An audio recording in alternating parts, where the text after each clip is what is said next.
Après Sebring, la deuxième manche de l'ALMS aura lieu toujours en Floride, mais cette fois-ci du côté des rues de Saint-Pétersbourg.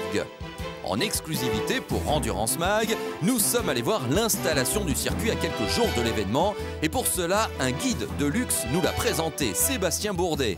Le triple champion de Champ Car et pilote Peugeot en endurance réside en effet toute l'année à Saint-Pétersbourg.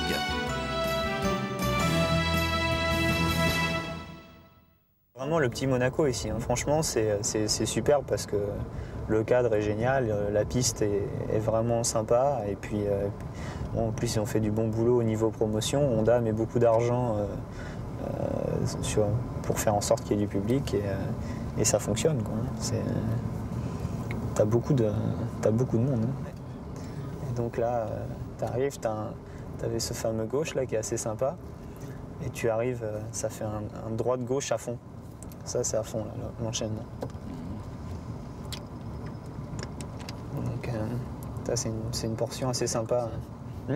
C'est une portion assez sympa de la piste, ça.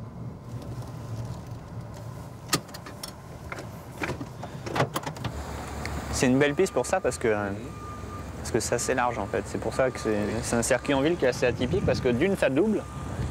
Parce que le dernier virage, il n'est pas très vite. Et puis, tu as une super longue ligne droite. Enfin, pour un circuit en ville. Donc c'est possible de doubler.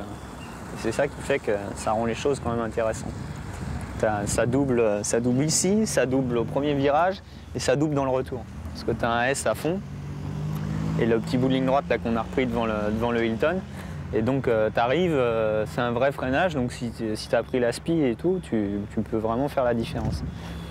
C'est ça qui est bien ici, c'est que c'est une course qui est animée, et puis en général ça sort pas mal parce qu'il faut quand même s'engager et c'est pas si lent que ça, quoi. Donc là tous ces virages là, ça a beau être en deux, bon, c'est des virages où tu freines droit, tu lâches les freins et tu rentres sur l'élan et tout de suite bon, si l'erreur arrive, ça finit dans les pneus, quoi, hein. C'est un circuit en ville, quoi. À partir du moment où tu remets gaz là-bas à sortie du petit droite, jusqu'au moment où tu rattaques la section qui est un parking, en fait, c'est vite, quoi. Il y a quand même des bouts de ligne droite où tu mets à chaque fois la 5 et ça prend de la vitesse et chaque fois tu arrives sur des virages où il y a un petit peu d'engagement. Je pense que la Porsche devrait gagner ici.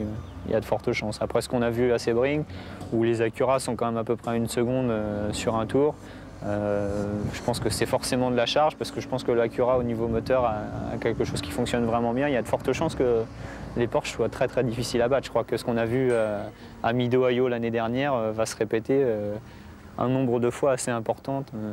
Je veux dire, l'ALMS, pour eux, la catégorie P2, c'est pas une sous-catégorie, c'est une catégorie alternative.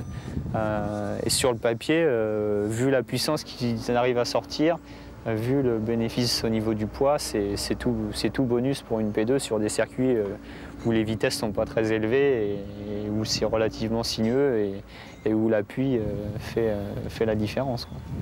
Sébastien Bourdet qui se lance donc dans un vrai pronostic, avantage selon lui au RS Speeder, même sur une Audi R10, on verra bien. En attendant, nous avons aussi demandé leur avis à 2 autres pilotes de renom qui ont déjà couru à Saint-Pétersbourg.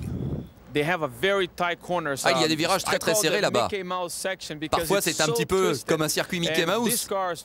Mais bon, avec ces voitures, ça risque d'être un petit peu délicat parce que les voitures sont plus larges.